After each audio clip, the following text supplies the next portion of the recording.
అది ముందు అన్నీ చెప్తుంది. ఇంకా తర్వాత ఆశలు కూడా చూపిస్తుంది నీకు.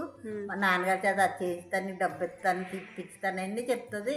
అయినా సరే ఏమీ నమ్మొద్దు. పొద్దుటి వరకు అందులోనే పడుకోనుండు. ఏం జరుగుతుందో చూడు అంతే.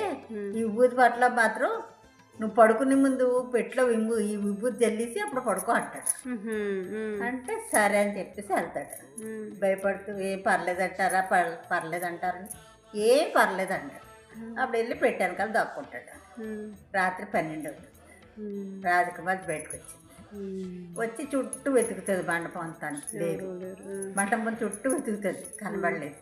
ఎక్కడ ఎక్కడ ఎక్కడ తిరుగుతుంటుంది. ఆకలి అనమాట. శ్మశానం అంతా తిరగడానికి వెళ్ళిపోద్ది అనమాట, ఎక్కడ దోక్కున్నాడని.